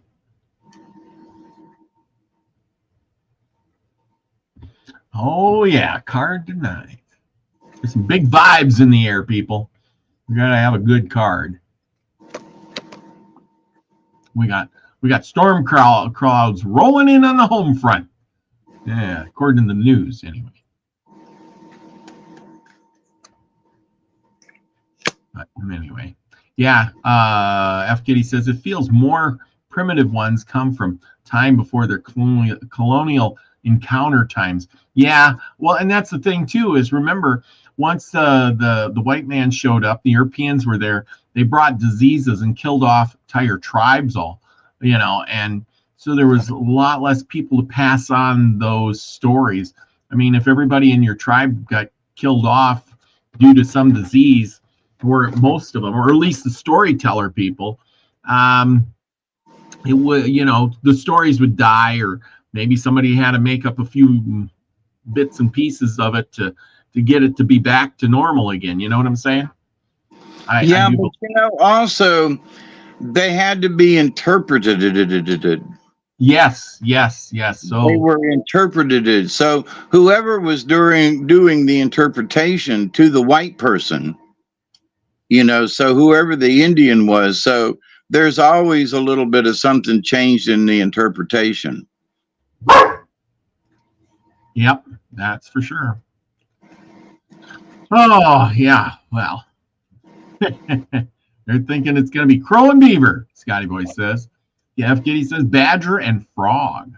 Yeah, I think it's going to be more of badger and rabbit. How about that? I'm thinking. Who's right today? Nunya. Okay. So None, much. none you. None you. I love it. So the cards that we have tonight are Hawk, and all of them are upside down, which is interesting. Mm-hmm. Hawk, Mm-hmm. which we have not had in a while. Raven, which we have not had in a while.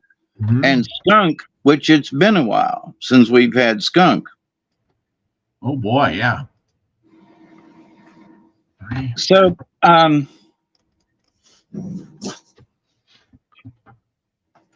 Skunk was the first one out, and it's all about reputation, as we should know by now. And so, I'm not going to read all of the thing about Skunk because it is about the reputation.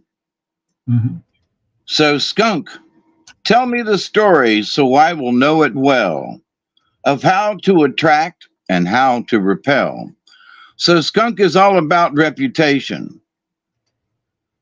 Unlike other predatory animals, skunk does not threaten your life, but threatens your senses. You know this because of the spray. Skunk is teaching you that by walking your talk and by respecting yourself, you will create a position of strength and honored reputation. They want me to read that again. Skunk is teaching you that by walking your talk and respecting yourself, you will create a position of strength and honored reputation. That is just so true. So now the skunk was upside down, so I'm skipping right to that. Skunk medicine operating through the contrary or reversed position indicates that your self-esteem may seem to others as if you're putting on airs. In other words, you're faking it. Observe whether or not you are repelling others in your vicinity because of any envy or jealousy or a projection of their low self-esteem. Examine your feelings. Be truthful with yourself. That's always a good thing. Write the situation by assuming the attitude of skunk. Nonchalance. In assuming nonchalance, you are neutralizing the effects of leaking energy. In assuming nonchalance, you are neutralizing the effect of leaking energy. So if you're just going on with something and you don't know how to quit it, so nonchalance. In leaking vital energy, you may be stinking up your environment. This is similar to dumping all of your woes on anyone who will listen. If you are doing this, it may be time to shut your mouth and go within. You may also be leaking sexual energy and repulsing the object of your interest. That person may be too shy to tell you to lay off. Look deeply at your self-image and how others are reacting to it. To balance the causes and effects of your actions and energy flows, you must decide whether or not you need to spray in the direction of others to repel them. On the other hand, you need to always maintain your right to be. Skunk says if your ego is not your amigo, you know it stinks. So that's skunk medicine. The next card upside down was Hawk. And Hawk is the messenger.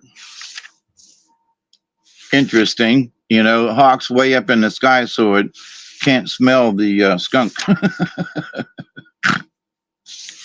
But Hawk is the messenger. Hawk, messenger of the sky, circle my dreams and teach me the message as we fly. Hawk is akin to Mercury, the messenger of the gods. Hawk medicine teaches you to be observant, to look at your surroundings. Observe the obvious in everything that you do.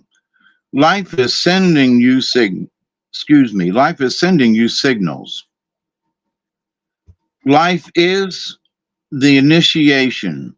If you pull the Hawk card, then right now a clue about the magic of life is being brought to you. And I guess that's rather interesting, being that I'm reading it to you.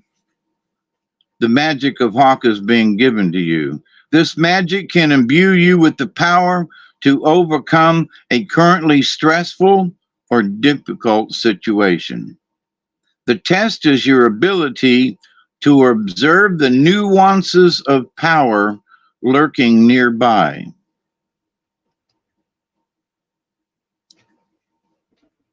Is the Great Spirit displaying a gift that you need only to receive? You know, you always hear me say accept and receive. So, you know, is the Great Spirit dangling something in front of you and you can't see it?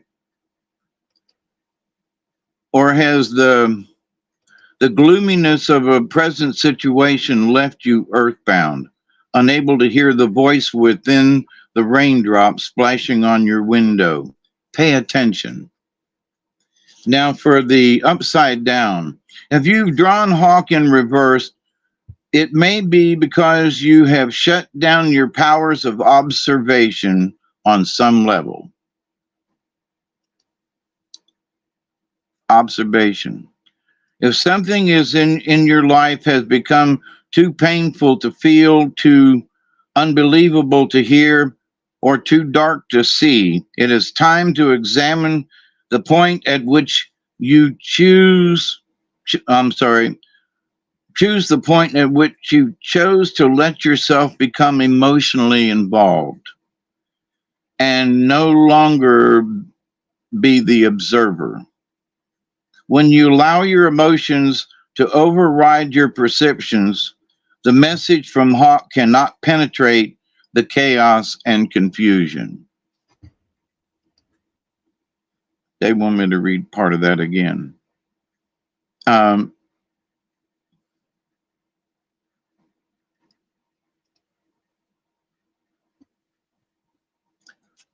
If things are too unbelievable to hear or too dark to see, it is time to examine the point at which you chose to let yourself become emotionally involved and to no longer be the observer. It's very important to always try to be in that observer mode.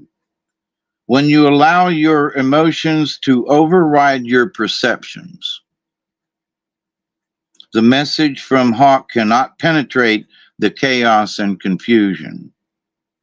When you're all flowery and flustered and everything, you can't listen well.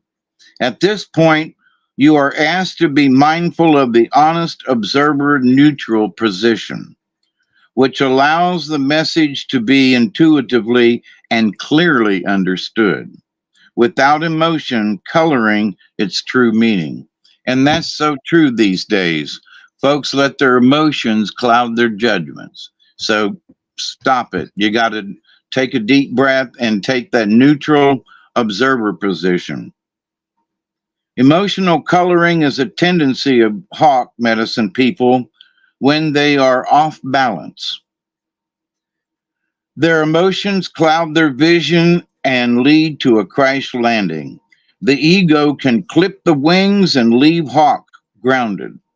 Also, if Hawk believes that those who cannot fly the same way he or she does have weaker perceptions, then the winged messenger has not understood his or her own medicine. Freedom of flight is a privilege, and being a messenger is an honor. So if you feel that you're a messenger in any way, make sure you have to honor the codes. The responsibility for delivery of the message is up to you. Take your flight and forget about interpreting the omen in your own way.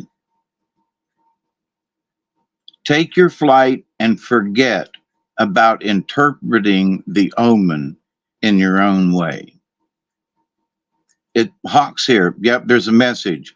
Well, what does that mean? Don't try to interpret it. Hawk in the contrary position teaches you to open up to the powers of observation. Also, not to tell others how to think or behave. Well, you got to do it like this. If you don't do it like this, that ain't good enough. Now, you can't do that. To take care of your own emotional baggage before you begin receiving omens, visions, or any other kind of messages. Take care of your own stuff at the house. And also possibly to remember that all gifts are equal in the eyes of the Great Spirit. All gifts are equal in the eyes of the Great Spirit. That's just interesting in and of itself. So a blade of grass is as important as a diamond ring. Now, the last one here is Raven. I can't believe they're all upside down. And Raven is magic. So we've got Skunk who's saying, make sure that our ego's not getting in the way.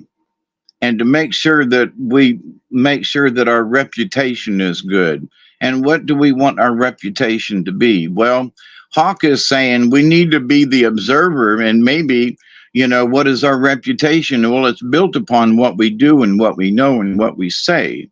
So if you want a good reputation, say the right things. Now, that I don't mean to follow along with the crowd, and but I mean, say the right things in a way that people won't be unnerved by you. So, but in that, then Hawk says to maybe you need to be more observant. And here we are with Raven upside down, who is magic. Raven, black as pitch, mystical as the moon. Speak to me of magic. I will fly with you soon. So there's two birds, two flights tonight.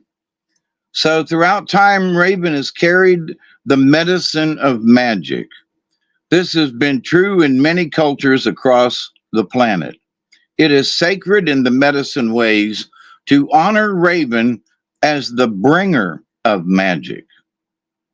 If the magic is bad medicine, the carrier may be honored out of fear rather than out of respect. Raven magic is a powerful medicine that can give you the courage to enter the darkness of the void, which is the home of all that is not yet in form. Now I'm going to jump to reverse. Raven reversed is not to be taken lightly. It can mean that the boomerang is coming home. If you have wished to harm another, beware. If you have asked for this harm to teach you in turn what it feels like, if you have not been wishing evil on another, contrary Raven may be bringing you a warning that you are not equipped to move into another level of consciousness until you have mastered the one you are currently working with. Now, I would agree with this one. If it isn't that you've done something bad or nasty, so Raven may be bringing you a warning that you are not equipped to move into another level of consciousness until you've learned to master this one. So a lot of folks keep saying we're going to go into the fifth dimension. We're going into the fourth. We're almost into the fourth dimension. And I've been saying for a long time now, you can't go into the fifth without going into the fourth. We have to go to the fourth dimension to learn how to get to the fifth. But so that there are still a lot of people that are so attached to their third dimensional things these days, they can't understand that there is even a fourth dimension. So, on yet another level, Raven may be telling you that you have forgotten the magic of life and have settled into a mundane rut. If this rut suits you and you do not want to experience the extraordinary magic of life, ask Raven to fly through your dreams and give you a taste of its medicine. If you do, you may never be the same again. Contrary Raven may also portend a time of smoky, confused messages that you cannot see or hear because your intellect is insisting that magic is not real. Now, we just had an upside down hawk that's like, take a deep breath, sit still, and become the observer to make things clear. And here's Raven possibly portending that some of these visions or things that may be up may be cloudy for you to understand. So pay attention to that. Raven may be pecking at the door to your consciousness, but you will not receive unless you clear the smoke and see the other realms of imagination and awareness where the magic lives. So I think that, with Raven and, to try to see the smoke clear, to seek other realms of imagination and awareness where magic lives. And that seems to be a good thing for Hawk, who's telling you to be more observant. To write the contrary, Raven, you may need to seek a trained shaman to clear the energy field you have created. You might need to block some negative energy sent by another person or cancel the harm you wished on someone else, maybe. Keep it clean. This is the message when the magic moves into a smoky shadow. That makes sense. This is the message when the magic moves into smoky shadow. So anytime, if you're driving or flying, in adverse conditions where the fog's real thick or whatever, you got to slow down. So if you're having issues with, something clouding up what you might be your dreams or whatever, you might wait until the smoke clears and quit trying to force it. So ground that energy so that manifestation of the magic can occur. Do this in love and simplicity. Raven will tell you this magical truth. Never go beyond that which you've been prepared and trained for. Never try to go beyond what you know. Life is good, so use the magic of life to aid the entire family of Earth. That's a good message to end with. So Hawk's telling you keep an eye out. Raven's explaining, there's magic in the air. Be careful. And, always have a skunk is making sure that our ego is in check and that we always have a good, people can, look at us and we're honorable people. There you go. It's not quite what I want to say, but there you go. So there it is for this week. Oh, yeah. That was a good one. Good ones to go by. Right? Yeah, and kind of sort of a good warning, too, because, we're in times right now when things are a little foggy and cloudy, and we really don't know what's going to happen next. So, the message from Hawk is, to sit on that tree limb and just watch. Wait for that smoke to clear, you know, and then you can see. But and that there's nothing wrong with that, which also means, you know, in a way, don't look before you leap, or, you know, look before you leap. Not don't look, but anyway. All right. Thank you, Robert. And thank you all if you've made it this far. I love you all, and thank you so much. Oh, thank you. Thank you for being here. Thank you, everybody. Mark the Spark Arc, Susie Q, F Kitty, Scotty Boy, all those people. Mary Wins, who's having a birthday at the 30th. There you go. Anyway, thank you all for hanging out with me and David tonight. Good stories will be next week too, and we'll have a great guy to talk about, or Indian, one way or another it's going to pertain to. I'd like to do my studying always, and hopefully I get better and better at these presentations. Well, anyway, but remember, everybody, out of all these stories, we know that life was tough. We know that people did things just aren't kosher to today's life skills and the way we live. That doesn't mean that they were bad people, and neither are we. Let's make up for it by showing a little compassion to our neighbor, and just do something nice for somebody else, or just try to contribute to the community. Either way, we all are building a great country together. These people built it by building their farms, staking out the land. So in the future, we have places to live. We have safe environments. If it wasn't for them, none of this would have been possible. So think about that in your thoughts till next week. And remember, everybody, be the frequency you want to receive, everyone. I love you all. Peace, everybody. Cheers.